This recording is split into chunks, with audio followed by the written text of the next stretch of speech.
Jelajahi cara baru mendapatkan informasi. Download Metro TV Extend sekarang.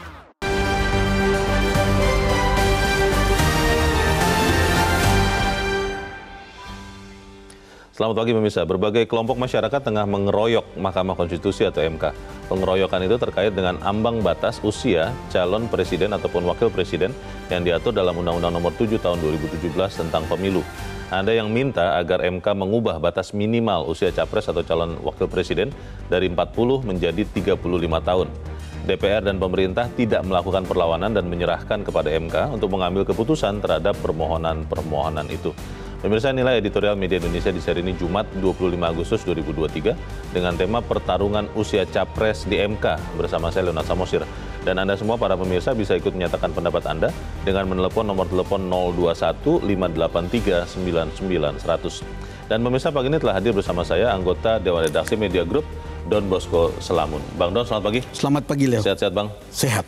Kita tidak saling menggugat ya? Ya, untuk apa? Untuk apa? Karena ini menarik sekali ketika Indonesia makin demokratis, Bang.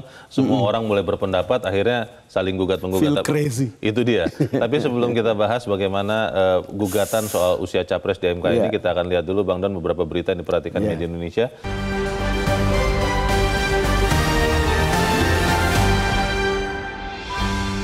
Pertarungan usia capres di MK.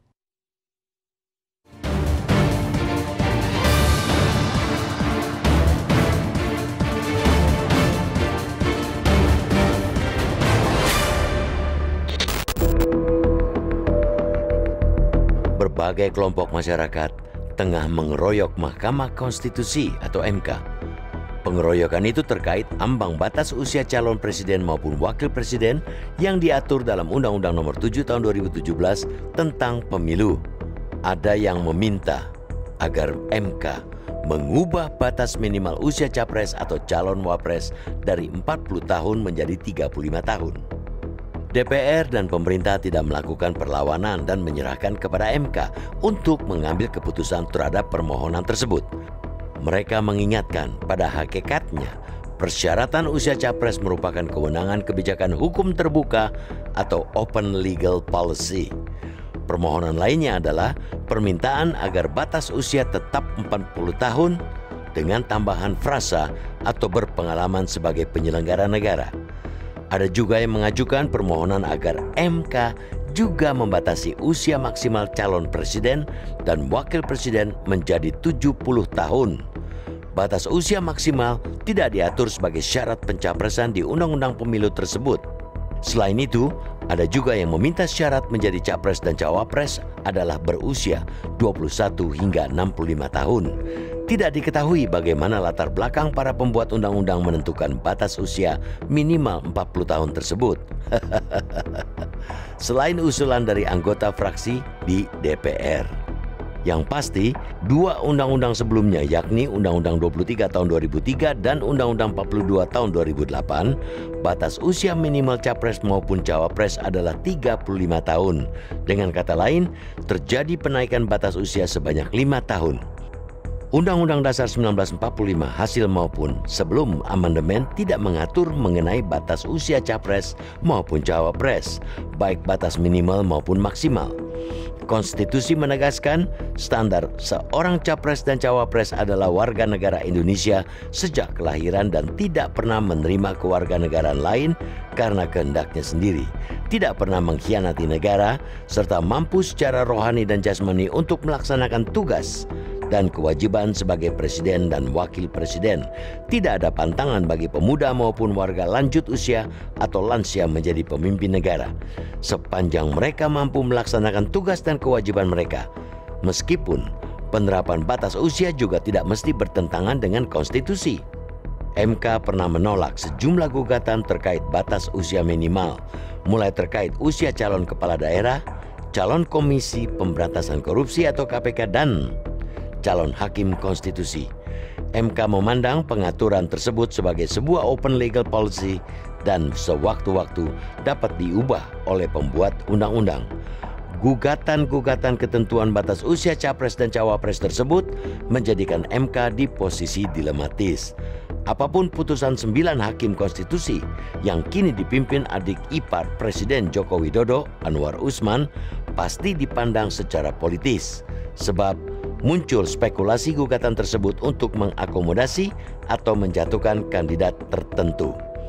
Meloloskan batas usia muda bisa dipandang menguntungkan putra Presiden Joko Widodo, Gibran Rakabuming Raka, yang akan berusia 37 tahun pada Februari 2024. Apalagi secara psikologi diyakini tidak ada perbedaan kedewasaan antara usia 40 dan 35 tahun. Bila mengacu American Psychological Association atau APA, masa dewasa adalah mereka yang berada di usia di atas 20 tahun. Sehingga Gibran berada di rentang kedewasaan yang sama dengan Ganjar Pranowo dan Anies Baswedan yang telah diusung sebagai bakal capres. Usia tidak bisa memastikan kedewasaan dalam berpolitik. Sedangkan bila MK menyetujui batas usia maksimal, akan dianggap berusaha menjegal Prabowo Subianto dan menguntungkan Ganjar atau Anies yang berusia di kisaran 54 tahun. Prabowo yang merupakan mantan kompetitor Presiden Joko Widodo di 2 pemilihan presiden tersebut sudah berusia 72 tahun saat pemungutan suara 2024. Di sisi lain, bila MK menolak permohonan, juga bisa dianalisa menguntungkan Prabowo yang kini juga dekat dengan Joko Widodo. Publik menantikan apapun putusan MK yang bersifat tetap dan mengikat. Yang pasti, kita mengharapkan kenegarawanan, kapasitas, dan integritas para penjaga konstitusi untuk memberikan putusan yang adil, masuk akal sehat, dan tidak merusak tatanan berbangsa dan bernegara. Putusan MK juga harus memberikan kontribusi pada upaya membangun pemilu yang berkualitas, bukan putusan sesat yang hanya bersifat jangka pendek dan pragmatis.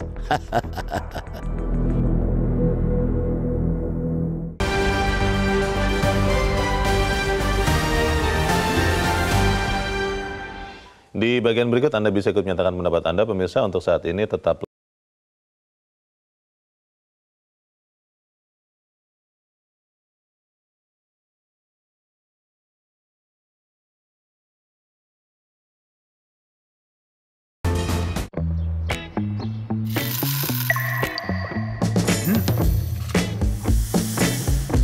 Manis ya?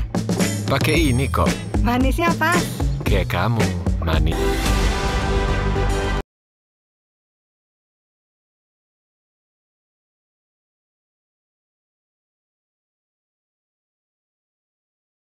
kita akan berbincang dulu, Bang Don, sebelum kita berdiskusi. Kita sudah tersambung lewat saluran telepon dengan mantan Hakim Mahkamah Konstitusi Idewa Gede Palguna. Pak Palguna, selamat pagi. Selamat pagi, Bung Leo. Ya, Pak Palguna, kita mengetahui saat ini menurut MK ada 12 gugatan terkait dengan usia capres, cawapres. Ada yang menggugat minimalnya, ada yang menggugat maksimalnya, bahkan juga ada yang menggugat berapa kali seseorang boleh menjadi capres atau cawapres. Pertanyaannya Pak Palguna, kalau itu semua disidangkan dalam waktu yang secepat-cepatnya, itu masih bisa kita ketemu kepastian hukum terkait ini sebelum pencalonan pada Oktober nanti, atau sebelum pemilu pada Februari, atau seperti apa kira-kira Pak Palguna? Bisa, kalau diikuti prosesnya. Ini kan mesti melewati pemeriksaan pendahuluan dulu semua ya. Kemudian akan diberikanlah nasihat, perbaikan permohonan. Itu wajib, karena pasal 39 dari Undang-Undang MK menyatakan begitu. Jadi wajib memberikan nasihat. Terserah nasihatnya diikuti atau enggak, ya terserah. Kemudian baru persidangan kedua, perbaikan permohonan. Nah setelah itu, ya mungkin mahkamah nanti silakan akan menilai.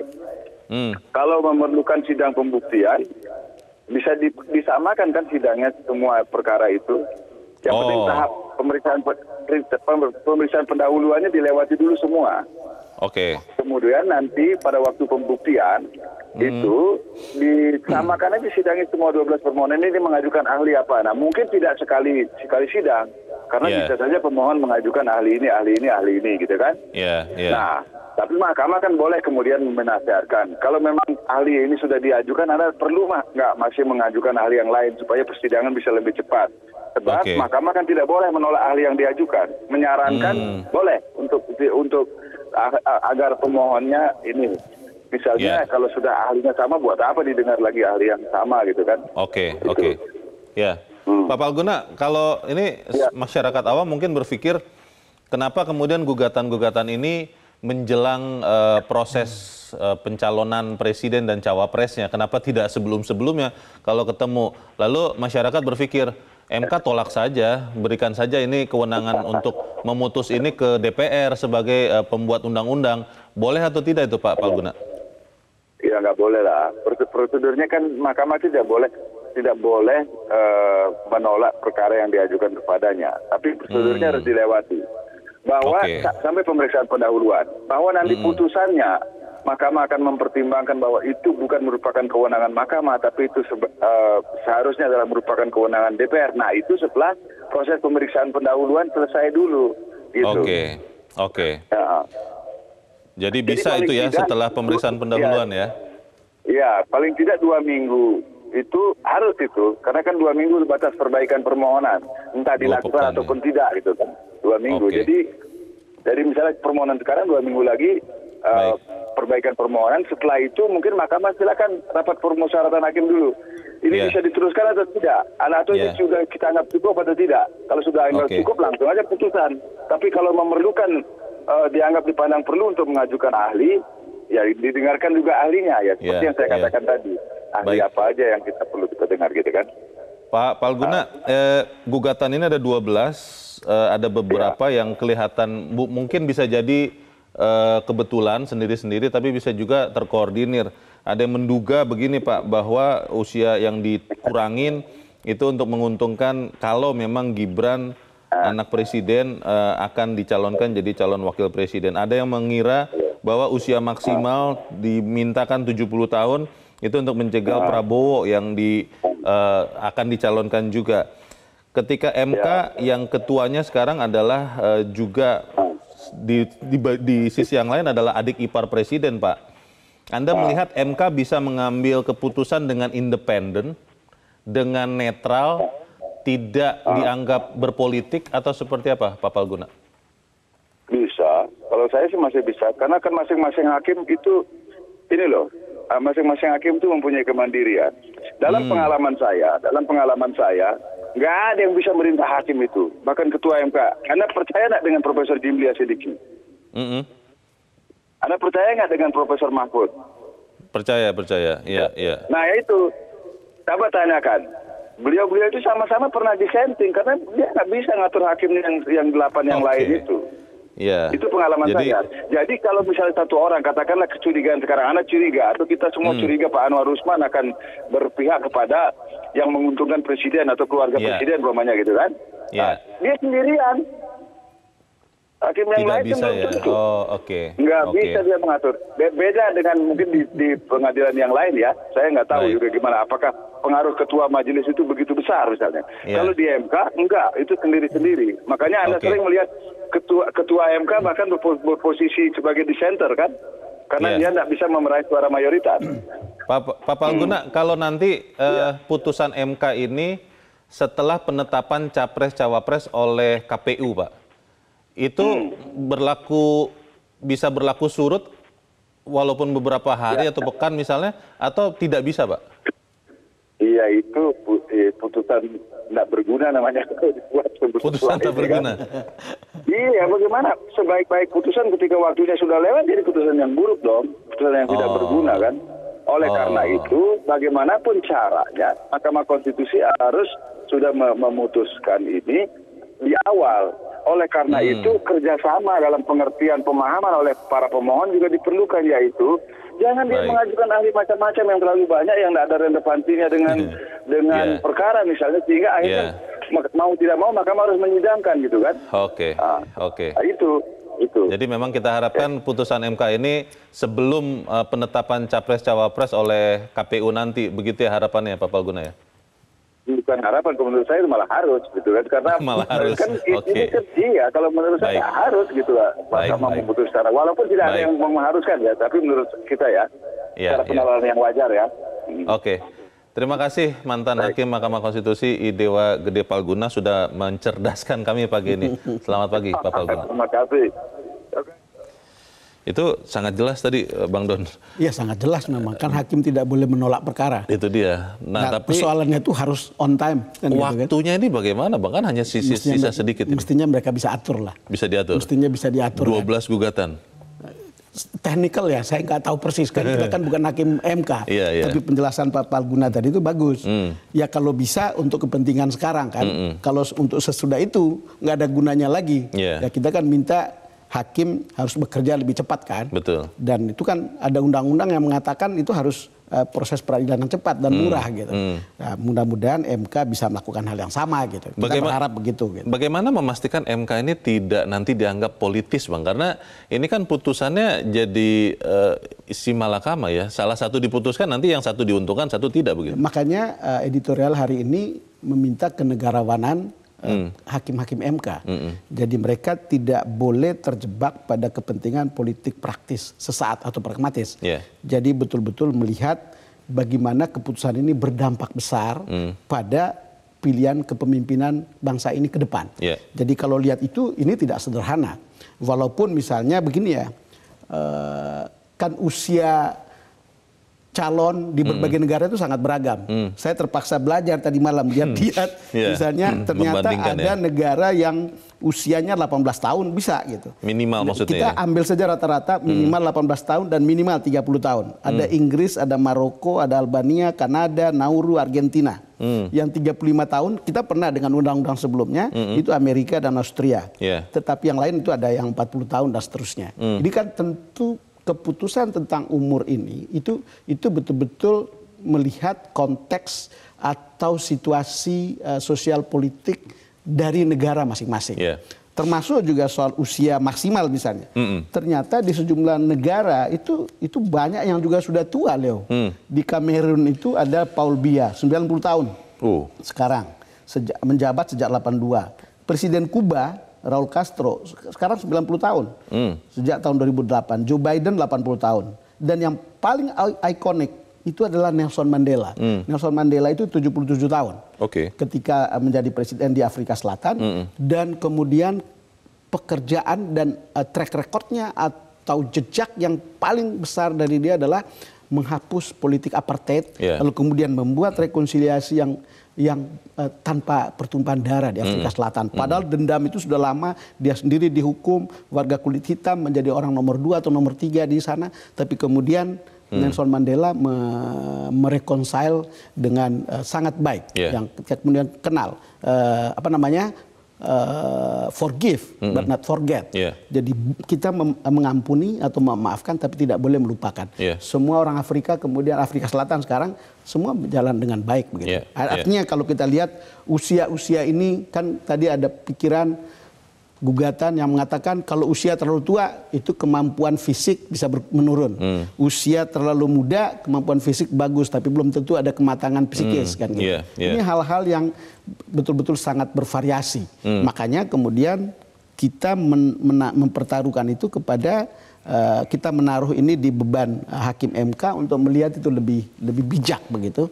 Seperti apa kebutuhan kita, seperti apa persoalan substansinya sehingga mengambil keputusan tentang umur ini. Basisnya bagus gitu, baik gitu. Memang sangat pelik karena ada kepentingan juga, ada berbagai masalah soal waktu, Bang. Itu betul. Apakah ini bisa dilakukan oleh MK? Kita akan bahas di bagian berikut, Bang Don dan pemirsa tetaplah bersama kami.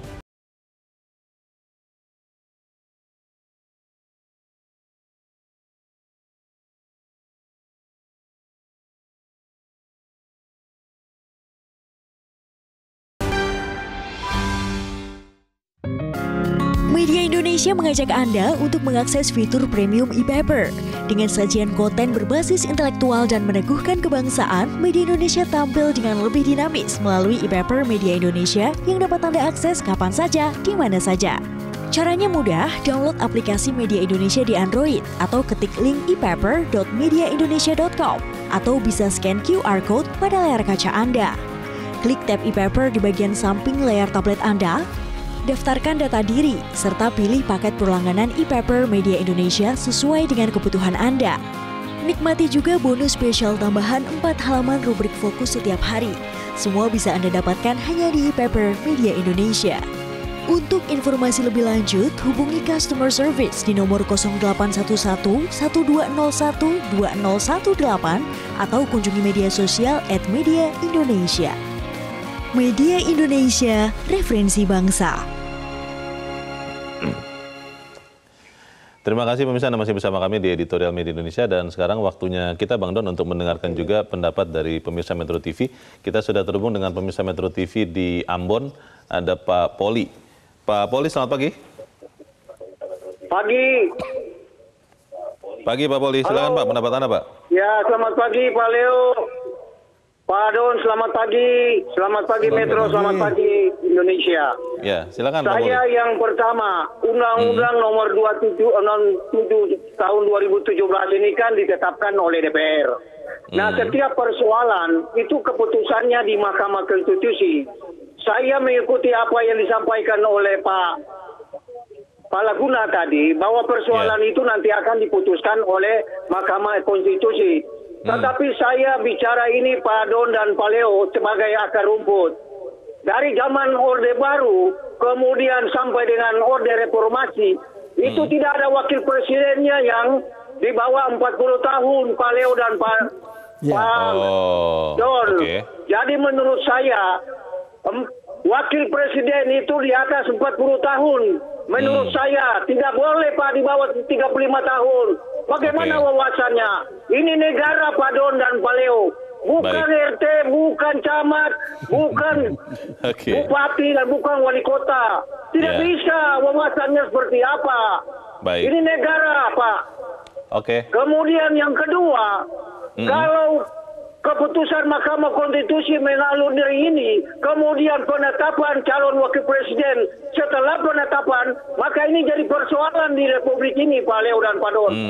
Jadi itu yang saya tekankan di pagi ini, Pak Leo dan Pak Don. Tidak bisa di bawah 40 tahun, menurut saya.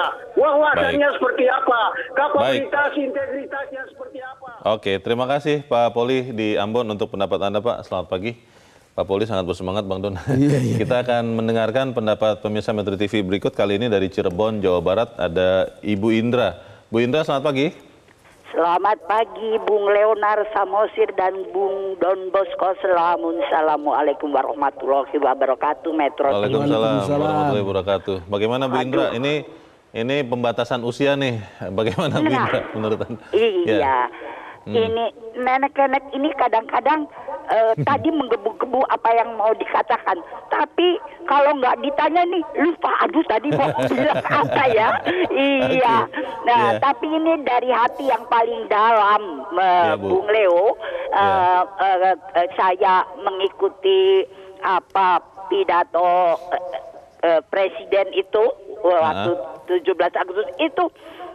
Di situ dikatakan bahwa Presiden tidak ada peran secara langsung dalam hiruk pikuk 2024 ini. Tapi kita lihat posisi politik dari Presiden itu sangat signifikan. Beliau sendiri mengatakan bahwa foto-fotonya saja pun dan lain-lainnya itu mempengaruhi. Nah, sekarang lihat, apalagi itu soal anak presiden, bukan soal usia, Bung Leo. Nah, iya, mereka semua itu ingin mencari-cari gimana cara hubungan antara pemilu sekarang dengan Presiden Jokowi, dicari kedekatannya, sehingga kita juga jadi lupa, jadi tidak merasa apakah ini memang aspirasi rakyat ataukah kepentingan elit-elit tertentu untuk mencapai maksudnya. Itu yang penting. Jadi Bu Indra melihat bahwa ada beberapa gugatan mungkin motifnya justru yang tadi Ibu duga begitu, bahwa ini untuk menarik-narik seorang Presiden Jokowi begitu, Bu? Nah, apalagi sekarang di MK ada juga adik iparnya. Nah, lalu apa yang terjadi? Semua mau dihubung-hubungkan ke situ. Terima kasih. Assalamualaikum warahmatullahi wabarakatuh. Waalaikumsalam warahmatullahi wabarakatuh. Terima kasih Bu Indra di Cirebon, Jawa Barat untuk pendapat Ibu. Di belakang Bu Indra ada Pak Tasrik Usman di Banjarmasin, Kalimantan Selatan. Pak Tasrik, selamat pagi. Selamat pagi Mas Leo, selamat pagi Tondrosko. Selamat pagi Pak. Silakan Pak Tasrik. Ya, ada 12 gugatan yang sekarang mengenai batas usia di MK, calon presiden. Itu sangat sulit kalau tidak dikonotasikan sebagai ada muatan politis. Kita berharap undang-undang sekarang itu sudah menetapkan minimal usia 40 tahun, itu sudah dipikirkan matang-matang oleh pembuat undang-undang, khususnya menyangkut mental atau kualitas atau jam terbang dari seseorang untuk memimpin negara Indonesia yang sebesar ini. Nah, kalau itu dikaitkan dengan katakan kecurigaan publik itu kepada putra presiden, itu mungkin susah juga ditolak. Karena apa? Karena usia batas minimal diminta 35 tahun. Saya menyarankan Mas Gibran fokus dulu di jadi wali kota, jadi gubernur, baru mikir jadi presiden. Tapi kalau sekarang dipaksakan, saya takut mangga itu Mas Leo kalau belum masak terus dicungkel, itu jatuhnya itu nanti asam, tidak manis gitu buahnya. Itu yang pertama. Yang kedua, ini kan juga sudah muncul lagi mengenai batas maksimal. Ini kan juga ada penjagalan terhadap Pak Prabowo. Ini juga tidak sehat dalam berdemokrasi. Saya berharap putusan Mahkamah Konstitusi itu tidak merusak tatanan berbangsa dan bernegara, atau kesimpulannya mengembalikan itu kepada pembuat undang-undang supaya MK tidak terjebak oleh persoalan politik. Terima kasih. Terima kasih Pak Tasrik Usman di Banjarmasin, Kalimantan Selatan untuk pendapat Anda. Selamat pagi Pak. Menarik Bang Don tadi kalau saya mau lihat yang disampaikan Bu Indra, jangan-jangan ada orang-orang yang mau membidik seorang Presiden Joko Widodo, makanya kemudian dibuat-buatlah gugatan-gugatan ini supaya presidennya memang masuk ke dalam pusaran. Menurut Bu Indra di dalam pidato 16 Agustus itu Presiden sudah bilang tidak cawe-cawe, tidak ikut-ikutan dalam pencawapresan 2024. Bagaimana Bang Don? Leo, di era seperti sekarang kan semua pikiran itu bisa bebas dan itu bisa kita dengar, lalu kemudian nanti akan disaring sendiri oleh fakta seperti apa begitu. Misalnya orang menuduh seperti itu, ada keputusan seperti ini untuk kepentingan putranya Pak Jokowi misalnya, nanti akan ditentukan oleh fakta setelah itu apa gitu pada akhirnya kan. Tapi proses sebelum menuju ke sana kan politisasi, dan dalam era demokrasi seperti ini kan itu bebas, jadi orang boleh berpendapat apa saja. Itu ya. Tetapi kan selalu begini ya, kalau soal usia tadi kita bicara pasti ada konteks sosial politik yang membuat negara itu membatasi usia atau menentukan usia. Tetapi pada dasarnya leadership untuk sebuah kelompok yang besar itu kan tidak hanya membutuhkan kecerdasan. Tidak hanya membutuhkan kemampuan teknikal untuk memimpin, selalu dibutuhkan kematangan, selalu dibutuhkan kearifan, selalu dibutuhkan tokoh yang bijaksana, dan hal-hal itu kemudian diperoleh melalui pengalaman. Pengalaman itu bukan sekali saja, harus berulang-ulang. Harus kemudian dia terlibat dalam pengalaman itu untuk kemudian menjadi referensi ketika dia mengambil sebuah keputusan yang dianggap bijak untuk kepentingan banyak orang. Dan itulah usia, itulah ketentuan kenapa usia harus cukup. Karena dalam usia, dalam rentang usia, pengalaman itu bisa banyak sekali. Pengalaman buruk, pengalaman baik, pengalaman setengah buruk, itu membentuk kita. Itu membentuk kita dan menjadi referensi. Leo 10 tahun yang lalu berbeda dengan 10 tahun yang sekarang. Sama seperti saya 10 tahun lalu dan sekarang itu beda. Dari segi itu kita tahu, melihat sebuah persoalan berdasarkan pengalaman, itu akan akan melahirkan kearifan dan kemudian kebijaksanaan. Karena mempertimbangkan berbagai hal. Sekali lagi pengalaman tidak cukup sekali, tidak cukup 2 kali, tidak cukup 10 kali. Bahkan mungkin beratus-ratus pengalaman untuk kemudian menempa kita dalam sebuah tingkat memasuki tingkat kearifan tertentu. Apalagi untuk bonum comune, untuk kebaikan publik. Itu menjadi tidak sederhana. Tentu ada pengecualian. Ada orang yang lebih muda bisa lebih matang. Tetapi ada orang yang lebih tua bisa juga kekanak-kanakan. Jadi bisa emosi. Kita bisa saksikan sendiri panggung-panggung di televisi, di berbagai sosmed. Kita juga bisa lihat, melihat, ini sudah tua tapi kok masih tahu diri. Ini pengecualian.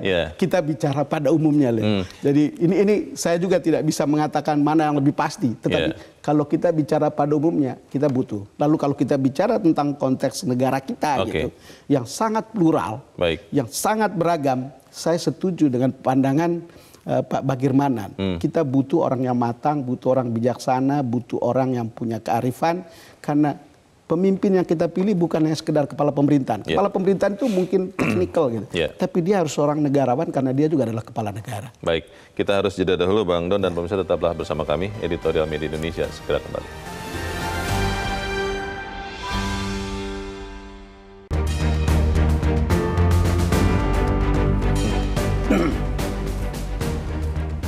Terima kasih Anda masih bersama kami dan kita ada di bagian akhir diskusi kita pagi ini. Bang Don, kalau kita melihat masalah ini kan akhirnya menjadi sesuatu yang sangat strategis ya Bang. Betul. Dan ini akan menentukan perjalanan bangsa kita.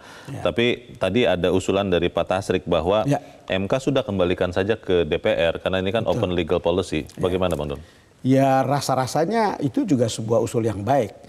Kalau kita punya asumsi bahwa DPR itu mewakili aspirasi publik, ya dia akan bisa ini menjadi alasan untuk kemudian mempertimbangkan apakah usia harus tetap 40 atau lebih muda dan bahkan mungkin lebih tua. Kan gitu bisa Leo. Jadi hal-hal yang kalau kita mengasumsikan DPR itu tahu betul apa yang ada di hati publik gitu, ya sebaiknya begitu, dan dikembalikan saja kepada DPR oleh MK ya. Oleh MK gitu. Apakah akan seperti itu kan kita juga nggak bisa mempengaruhi keputusan itu. Gitu. Bang, soal usia ini kan akhirnya menjadi perdebatan. Tadi kita sudah bahas banyak bahwa angka tertentu itu belum tentu bisa menjamin kedewasaan. Juga termasuk usia maksimal itu belum tentu menjamin bahwa seseorang itu kalau melewati usia 70 misalnya itu akan menjadi lemah, tidak bisa mengambil keputusan dengan baik. Jadi kira-kira apa yang bisa kita pesankan kepada MK Bang supaya kemudian mengambil keputusan dengan sangat bijak? Ya gini Leo, kalau kita lihat ada tuntutan atau gugatan untuk membuat usia itu lebih muda 35 tahun, kita bisa terima alasannya. Kenapa? Karena sebagian terbesar pemilih kita adalah kelompok millennials, kelompok di usia sekitar itu. Kalau mereka itu ya udah, kalau begitu ditampunglah aspirasinya. Tetapi ketika kita berpikir misalnya, kita mengajak generasi millennials, berpikirlah tentang orang yang lebih punya pengalaman. Lebih punya pengalaman banyak, lebih panjang umurnya. Lalu kemudian kelompok ini harus membuat langit-langitnya lebih tinggi. Kemudian mengasumsikan jalannya lebih jauh. Maka di situ akan bisa diterima misalnya, ternyata kematangan itu diperoleh karena usia dan pengalaman yang saya bilang tadi harus berkali-kali dan berulang-ulang. Dan orang seperti itu bukan sekedar mengulang-ulang gitu atau mengalami berulang-ulang, tapi juga tahu bagaimana mengambil makna dari pengalaman-pengalaman itu. Karena kalau tidak diambil maknanya, tidak belajar dari maknanya, umur 80 pun dia mati dan tidak tetap menjadi matang dan tidak menjadi bijaksana dan tidak menjadi apa-apa. Kan hal-hal seperti ini. Makanya kemudian kan kepemimpinan itu tidak umum. Jadi langka untuk kemudian memilih orang-orang yang bisa memimpin sebegitu banyak orang. Dan dengan begitu kan kita berharap ya kembali lagi kepada rakyat untuk memilih, untuk cerdas memilih siapa pemimpinnya. Ini bukan soal bahwa ini muda, ini bukan soal bahwa ini tua gitu. Ini lebih dari itu. Apa di belakang usia muda dan apa di belakang usia tua gitu. Kalau kita lihat seperti ini, ya kembali lagi tidak simpel, tapi kembali lagi kepada rakyat untuk memilih siapa yang terbaik ke depan. Dan ada itu makna dari keputusan MK kali ini tentang umur gitu. Baik, kita tunggu berarti sama-sama keputusan Mahkamah Konstitusi. Kita doakan sama-sama supaya keputusannya sesuatu yang bijak untuk masa depan bangsa kita. Bang Don, terima kasih sudah hadir di tempat ini. Selamat pagi Bang. Selamat pagi Leo. Pemirsa, publik menantikan apapun putusan Mahkamah Konstitusi yang bersifat tetap dan mengikat. Yang pasti kita harap kenegarawanan, kapasitas, dan integritas para penjaga konstitusi untuk memberikan putusan yang adil, masuk akal, sehat, dan tidak merusak tatanan berbangsa dan bernegara. Putusan MK juga harus memberikan kontribusi pada upaya membangun pemilu berkualitas, bukan putusan sesat yang hanya bersifat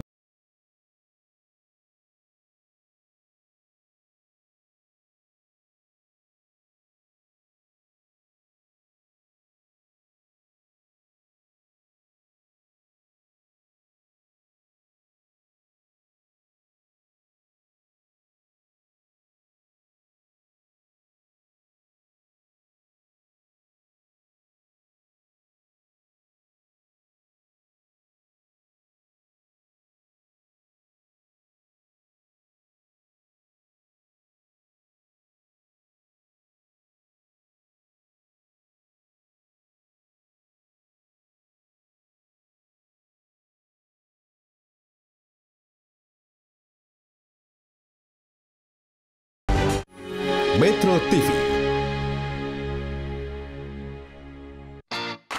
Halo pelajar Indonesia, kamu pasti punya cita-cita. Kami